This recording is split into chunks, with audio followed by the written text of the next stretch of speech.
I've been talking to one person who has very strong views on modern American masculinity. He's not someone from the right, he's very much someone from the left, but he's someone who believes that the left needs to change. And we had a conversation as well about where America is going next.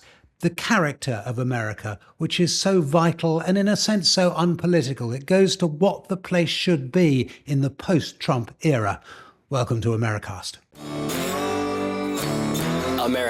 Americast from BBC News. Scott, you're not a Trump supporter, in fact, anything but you are someone who is critical of the left, aren't you? You think the left are getting this wrong. Well, I think Donald Trump is president of the United States because of struggling young men. And that is, to the far right's credit, they saw the problem first. The issue is they see that the remedy is to take women and non-whites back to the 50s, which is not helpful. But look at Donald Trump. He flew right into the manosphere, crypto, rockets, World Wrestling Federation, being somewhat coarse and cruel, if you will, which unfortunately people conflate, or some men conflate with masculinity. Whereas on the left, I went to the Democratic National Committee or Convention. It was a parade of special interest groups articulating the very real issues they still face, but not one mention of the group that's fallen furthest fastest, and that is young men. And so I don't think either group is quite frankly helping or addressing the issue. The far right conflates masculinity with coarseness and cruelty, and the far left, basically their answer for young men is just acting more like, you should act more like a woman, which I don't think is the answer either. It's interesting you mentioned the convention. I was there as well, up in Chicago, and you're absolutely right. And there were loads of influences there. And the one thing that definitely would not have been, you would have been committing a real kind of social faux pas if you'd suddenly said, what about the young men, or particularly what about the young white men? Why, though? What is it that prevents the Democrats seeing what you've been telling them? Well, I think there's a natural gag reflex because, unfortunately, one, if you look at America from 1945 to 2000, we registered a third of the world's economic growth with 5% of the population. So we had 6 times the prosperity of the rest of the world. And then within that 6x of prosperity, about a third of the population that was white, heterosexual, and male registered the majority of the spoils. So you could argue that being born, as I was in the 60s in California, a white heterosexual male, that I had 15 to 20 times the prosperity that I had earned. And so I think there is a natural response that, okay, you've had a 3,000-year head start. If young men now are having a little bit of a difficult time, maybe that's okay. Yeah. It's payback time. It's payback. But what I think people are coming to the realization is that, who wants more viable, economically and emotionally viable young men? Women. It's also hurting birth rates. It's hurting crime. And then what happens is when you have young men that don't feel seen, they're very receptive to sort of a nationalist, blame women, blame immigrants for your economic problems, blame women for your romantic problems, and it's not your fault, the enemy's within, and I see you. And if you look at why President Trump got elected, if you look at the 3 groups that pivoted hardest from blue to red from 2020 to 2024, it was 1, Latinos, which is hard to categorize into a single group, 2, young men, and 3, the most interesting demographic that broke for Trump or went way more Trump is women age 45 to 64. And my thesis, Justin, is that that's their mothers. There's still a lot of women in America who will vote for who they perceive as best in the best interest of their husbands and their sons. And if your son is in the basement playing video games and vaping, you don't care about territorial sovereignty in Ukraine or transgender rights. You just want change. So I would argue that the darkest moments in history where we've turned to very frightening nationalists that cause a lot of chaos in the world, there's always one static element, and that is a large cohort of young men with a lack of economic or romantic opportunities. You said earlier that one of the things the Democrats were getting wrong is they're just wanting men to be more like women. Why not? What are they getting wrong in wanting that? Because I imagine there are quite a lot of women listening who say, well, yeah, it wouldn't be a bad thing, actually, but more femininity, but more embracing of all of that. would be a good thing. You said you don't want to go back to the 1950s, but is there not a risk that this becomes a kind of 1950s conversation where there are kind of sex differences or gender differences that we pander to, but actually in a way are just in our minds? Well, to your point, masculinity and femininity are social constructs. They're empty vessels we get to fill. And I think that femininity is a wonderful attribute. And by the way, these things aren't sequestered to people born as males or females.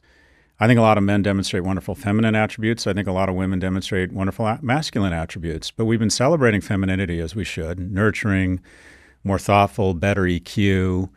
If I say women likely make better doctors, there's more in medical school, they're better students, they have better bedside manner, people clap their hands. But if I say on average, men oftentimes make better entrepreneurs or combat soldiers because they're more risk aggressive, there's a general sense, I don't feel safe around you. That is not allowed. And I think masculinity, framed correctly, is wonderful. I think being aggressive has its role in places. I think wanting to protect people has its place. I think being strong such that you can move to protection. I think we need to celebrate, just so I can offend some of your listeners, I think we need to celebrate men's horniness. I think wanting to have sex turns you into a better man. It tells you to shower. It tells you to be kind. It tells you to make friends with women so they can help you understand women. It trains you to have perseverance, to try and get through the much finer filter of women who are choosy. It teaches you how to endure rejection. It teaches you how to take chances. These are wonderful attributes that young men are giving up on. So I think masculinity, embracing it in an aspirational format and saying we've been celebrating femininity as we should, but also celebrate masculinity. And also what I would call for is a renewal. I think we need to renew the alliance between Europe and America, renew the alliance between moderate left and moderate right, but most importantly, we need to renew the greatest alliance in history, and that is the alliance between men and women. And I think a mix of feminine and masculine energy is a wonderful combination that has literally built the world that we know. I wonder whether actually part of all of this is the daintiness about language and the walking on eggshells-ness about language, which has been very much something from the progressive left, I suppose, in the last 10 to 15 years in particular. So in a sense, it's not just about men and women. This goes to a wider argument about the ability of people to have these conversations actually in the first place. A great point, Justin. If you were to reverse engineer the single point of failure where a boy comes off the tracks and becomes an unproductive male, it's when he loses a male role model through death, disease, or abandonment. The moment I was raised by a single immigrant mother, lived and died as secretary a lot of my life.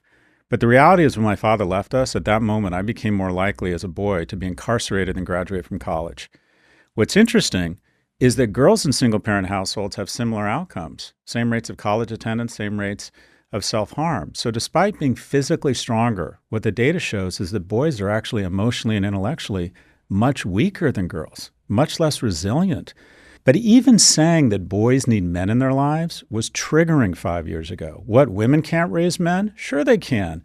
Again, see above, raised by a single mother. But the reality is boys need men in their lives. We couldn't even have an honest conversation, even acknowledging a different in the 95% of us who assign as binary. And by the way, that doesn't mean people in the middle don't deserve the exact same opportunities. It doesn't mean in any way women should be prohibited or not have the same opportunities than men have.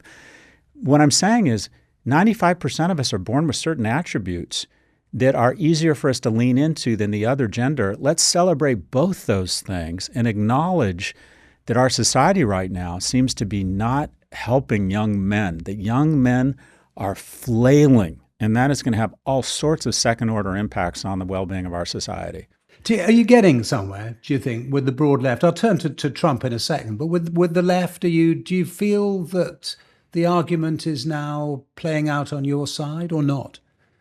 The conversation has become a lot more productive in the last 5 years. Governor of California, Governor Newsom, has sponsored programs for young men. Governor Moore of Maryland said that in his State of the State address this year that the focus of his administration was going to be on lifting up young men and boys. He could not have said that 5 years ago. That's interesting. And both of them presidential presidential candidates in 28, aren't they? Or That's not, right. or going for the nomination, in no question of both of those. That's interesting. So it's going to be there in the debates in the primaries. This is something people are feeling in their homes. This is something that, you get in a room of parents and you start talking about the problems between young men and young women, and they just start nodding their heads. There's just such a stark difference. It's even biological. I don't know. Do you have kids, Justin? Yeah, I do. Yeah. If you have 15-year-olds over, my son had 15-year-old, his class over. The boys are nice, but they're dopes. They can't look you in the eye. Some of the girls that come over at 15 could be the junior senators from Pennsylvania. They could be in Parliament. Girls are just maturing faster. In a world that values, and I think there's some bias, K through 12. What do we ask kids to do? Be quiet, sit still, ask questions. Look at the gross motor skills of a boy are better, but the oral skills and the dexterity of a girl is better. What do we ask kids to do? Push a pencil around, ask questions, articulate themselves, sit still. 70 to 80% of our primary school administrators and teachers are female. So basically, education has been feminized. A boy in primary education is twice as likely to be suspended from school for the exact same behavior as a girl. So we've built in some biases we're not even cognizant of accidentally that I think really, and not recognizing they're biologically behind, not recognizing the problem of single-parent homes, which conservatives have been talking about for a while, but through a different lens. So there's just no arguing with the statistics here. But to your point, the conversation has become much more productive. And we've also recognized finally, I think, that this is not a zero-sum problem. Gay marriage didn't hurt heteronormative marriage. Civil rights didn't hurt white people. Helping men and recognizing their problems will not hurt women. And that argument is going to be felt right across the aisle in the States, isn't it? Because if you put Trump to an extent to one side, and he is going to be gone at some stage, and there is going to be a discussion about where the right goes, and there is obviously a lot of discussion on the right about masculinity. They're very interested in it. And you think of the online right. You think of someone like Bronze Age Pervert, who a lot of Americast listeners will not have come across, but you will know is a very, very big presence in the online kind of right manosphere / political place. And, to what extent, I suppose, have they co-opted all of the things that you've just been saying in a way that it's going to be quite difficult, actually, to pull people back, to pull young men particularly back? The manosphere starts off fine. Be fit, be action-oriented, be economically viable. But then it comes off the tracks, and it becomes about dominating women. It becomes about a propensity towards violence, demonizing immigrants. It takes young men to the absolute worst place. And it's been such an unproductive part of helping young men, because when people hear me advocating for men, they have a very understandable radar that goes up and says, here's another guy who's going to start blaming women. While advocating for men, what he's really doing is talking about dominating women and sending them back. And I understand that gag reflex. And to a certain extent, as a white male of my age, I may not be the right spokesperson for this, because people see me and I'm sort of wrong before I open my mouth. People immediately gag and go, you out yourself as a misogynist and anti-immigrant and as a racist when you start advocating for men, because the people who are advocating for men for several years have a tendency to be people who have a crypto university or think that all you need to do is drive a Lambo and not let your girl go out because she should be supporting your life. So I think there needs to be a more aspirational vision of masculinity, and I think we just need better role models that say, okay, being masculine is wonderful, but it's about service. It's about surplus value. It's about celebrating the progress of women. It's about engaging at home. It's about being a great dad, a great partner. And you can also be strong and you can also be aggressive, but you are in the service of others. There's no such thing as toxic masculinity. There's violence, there's abuse of power, But masculinity, that's like, I don't believe there's toxic femininity. I think femininity is a wonderful thing. And I think we need to move to we need better spokespeople and better role models that help convince the nation and the world that masculinity is an aspirational, wonderful thing that helps move the world forward. Just saying there's no such thing as toxic masculinity, I think really would have got you cancelled, and maybe borderline still would, certainly in universities in the States. I don't know whether you do commencement speeches still or whether you're allowed to, Scott, but that is a deeply controversial view among a certain and very powerful group of people on the progressive left, isn't it? And I just wonder whether they're not going to let that go without a fight. Look, and I don't want to make myself sound too virtuous, but it's not easy for me to be canceled. I can be dragged and shamed, and it happens a lot because sometimes, quite frankly, I get it wrong sometimes, and I'm prone to, I'm not immune to saying stupid things. But one of my role models is Sam Harris, and he says if you have economic security and people who love you unconditionally, and I have both those things, you have an obligation to speak out. Scott, can I widen the conversation just before we finish to the context for all of this, which is where the US goes after Donald Trump? And I was listening to you talking the other day to David Brooks of the New York Times, actually writes for The Atlantic now, doesn't he? So someone who's thought a lot, he's on the right, on the kind of moderate right, Yep. who's thought a lot about where America goes ethically now. And it was a fascinating conversation because he's really quite optimistic, isn't he? Did he convince you?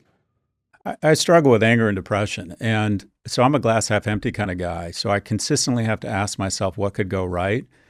But I do like to think that America is so dissatisfied with the way things are headed that they're going to make a change. Now, my fear is we swing too far to the left. And I think extremism on the left can be just as dangerous as extremism on the right. But if you look at the polls, it looks like America is ready for a fairly substantial change, which makes me hopeful. Yeah, David Brooks was suggesting that, he was using the example of the 50s and the 60s, and the 50s suddenly become the 60s. The 50s all uptight and all the rest of it, and crew cuts, and then suddenly the 60s happen, and nobody sees it coming. And he was making the point to you, wasn't he, that we could have the same thing. So after Trump, we could be something completely different, and it could happen very suddenly. But that point that you make is such an important one, isn't it? Because when you look at some on the left, I was just looking at the Luigi Mangione trial, which has been getting going in New York, hasn't it? And some of the hate-filled stuff that comes from the left, just as much as it has come from the right, you do wonder about whether or not there is something in the post-Trump politics that has really changed in a kind of poisonous way that is not just going to be able to be brushed off or cast aside. Typically what happens when people are frustrated and angry, it's not that they attach to a political ideology, they just want change. So no one was going to vote for the person they saw as the incumbent, Vice President Harris. And I think the same thing. One of the wonderful things about America is, typically speaking, whoever's the next president is much different than the one now. So I don't know. It's like when I see someone who's pregnant with their second child, I say, all I can tell you is it's going to be nothing like the first. And if you look at American elections, it's the same way. Usually we go for something different in our next election. I just hope it's not. If you look at if you look at Europe, the communists on the far left were fighting for power versus the fascists on the far right. Now the far right won, but I think this type of dangerous plural, non-democratic societies, I think it can just as easily come from the far left as the far right. And my biggest fear is that Trump or Vance continues this mantle of corruption and a lack of empathy and the coarsening of our discourse. But I also think there's a real threat that we move too far to the left. We're starting in the U.S. to demonize success. And one of the reasons we've always had so many people aspire, both my parents are from the UK. And the reason they got on a steamship and crawled across the Atlantic with 300 pounds to their name was they wanted to go somewhere where they thought they could be successful. And I think that so many things in America right now, in terms of an anti-immigrant policy, corruption, lack of rule of law, but also on the far left, a demonization of success. I think all of these things add up to what I would call superpower suicide. So I just hope we can move back to to an environment where we have moderates with common sense solutions that are pragmatists. And I also hope that we end up with a president that's not on our face every day, that gives everyone 30 or 60 minutes back a day, where they're just not thinking about the president, so to speak. That then goes to the social media. I mentioned social media, and it's so much part of the conversation now, and it's for another day for us. And you talk a lot about it, and plainly there are good things about social media, but plainly there are bad, and we're all aware of the bad ones now. It's not really a controversial issue, is it? Except to say that you have to wonder whether the kind of America that you want to see and that David Brooks was outlining to you as well can exist, where people are interacting with each other politically and in other ways as well, with algorithms designed to make them angry. 1945 to 1995, we thought the ultimate hook for attention was sex. Buy this watch, you'll be hot. Drink this beer, you'll have a six-pack and have more random sexual encounters. And then the algorithms from Google found there's something even better than sex, and that's rage. And when you put something out, Justin, you immediately go back to look at the comments. And if someone says something really off color or mean, it creates comments, which is another Nissan ad and another more shareholder value. So unfortunately, we have tied the economic well-being, I would argue, of our economy to creating and elevating incendiary content that divides us. So Americans no longer see Putin or Xi or income inequality as the enemy. They see their neighbor with a different political sign as the enemy. So social media creates a lot of positives, a lot of economic good. These companies create a lot of positives, but they also have a lot of externalities, and there's no regulatory body. Fossil fuels are a net positive, but we have emission standards. Pesticides are a net positive, but we have a Food and Drug Administration. I would argue big tech's a net positive, but there's absolutely no regulation. So if you want to say that mRNA vaccines alter your DNA, you can say it, and that content gets elevated beyond its organic reach because it upsets people. So we're creating an environment where we're more anxious, upset, don't like each other, and feel that our enemy is our neighbor. It's literally tearing at the fabric of the West. And also, it attacks the self-esteem of young girls. It convinces young men to stay in their homes. Men ages 20 to 30 are spending less time outdoors than prison inmates. So, and the reason I initially got involved in this was I see myself in these young men. I had a lack of economic and romantic opportunities when I was this age. And if I'd had a false belief or a myth that I could have friendships on Discord and Reddit and make money on crypto, trading crypto or stocks on Robinhood or Coinbase, and that I didn't need to get out and figure out a way to meet women because I had lifelike porn 24/7, I could have easily been one of these men that is flailing. So I don't think men of our generation just realize what these young men are up against when the deepest pocketed companies with godlike technology are every day trying to sequester them for the most valuable thing in our lives, and that is relationships. People are now turning online for advice, turning online to think they can make money. They're not going into work. They're not going into school. They're not taking chances to meet friends. They're not approaching 42% of men in America, 18 to 24, have never asked a woman out in person. Think about that. And there's this notion that if you approach a woman, you might get Me Too'd. Some of that is true, but mostly it's a cop-out for young men to basically sequester to their basements and have what they think is going to be a friction-free life, which ends up, which renders them alone, obese, and anxious by the time they're 30 without the skills to have a rewarding life. Final thought then, and I don't want it to be a trite one, but I mean, you set out a massive, a kind of civilizational level set of hurdles that have to be crossed. Are you still optimistic about the US? Should we be? I am, because if you look at history, we're a narcissistic species, and we tend to think that the time we're in is either the best or the darkest. I think it's very easy to fall into the notion that this is the darkest moment in American history. And that might be true of the recent past, but at one point, 1% of the population who controlled the United States were slave owners. Not that long ago, we were putting people in concentration camps because they were born in Japan, even when their sons were serving in the European theater. We had governors, democratically elected governors, standing in front of schools and not letting in 6-year-old black girls. we have faced really dark times.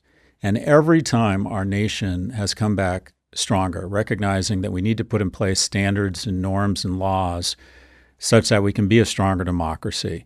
So that's the optimist view. That's the one I'm holding to. And I would, I know you got a big listenership. What I would say to the UK and Europe is don't give up on us. I think the alliance between America and the U.S. is probably the strongest alliance, or economic and geopolitical alliance. And I think there's a lot of Americans that not only miss Europeans, I think there's a lot of Europeans that miss the old America. And I think there's a lot of us committed to making America America again. Scott Galloway, such a pleasure to talk to you. Thank you so much for sparing us the time. Thanks, man. Thank you, Justin.